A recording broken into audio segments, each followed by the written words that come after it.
হে আল্লাহর নবী, আপনাকে ভালোবাসি। নবী বলবেন, হ্যাঁ উম্মত, আমাকে ভালোবাসো। তো দেখি আমল নামাটা।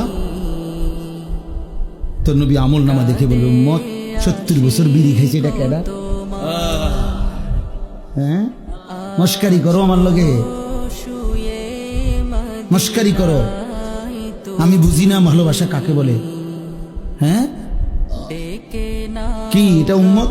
আমারে ভালোবাসো তুমি, আর তুমি বললেই আমি বলে যাব কেন? হ্যাঁ, আমার আশেক উম্মতের কি অভাব পড়ে গেছে যে যা পাই তাই লইয়া লইলাম? কেন? এটা কার? এই বিড়ি এগুলো কার? কারে জিজ্ঞাসা করে দাড়ি কাটছো? কারে? হ্যাঁ আশেক, কারে জিজ্ঞাসা করে দাড়ি কাটছো? 70 বছর যে তোমার ঘরে রঙিন টেলিভিশন চলছে, এটা ইশকে রাসূল?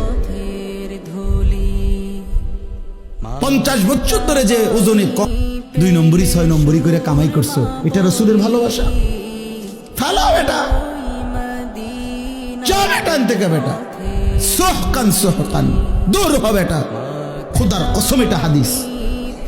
হাদিস কি নাই? অবশ্যই আরে এটা রাসূলের হাদিস বেটা, নবীর হাদিস, বুখারী শরীফের হাদিস। সোহকান সোহকান, আল্লাহর নবী বলে যা বেটা, নবী বলবে দূর হ বেটা, এখান থেকে দূর হ বেটা। আমার হাউজে কাউসারের পানি এটা 15 টাকা বোতলের পানি না। আমার হাউজে কাউসারের পানি এটা 1 কাপ চা না। তুমি এটা মস্কারি মনে করছো? হ্যাঁ, তুমি আসবাই আর তোমার আমি দিয়ে দেব। বাহ বাহ বাহ বাহ বাহ। এই জন্য বুঝতে হবে বন্ধু,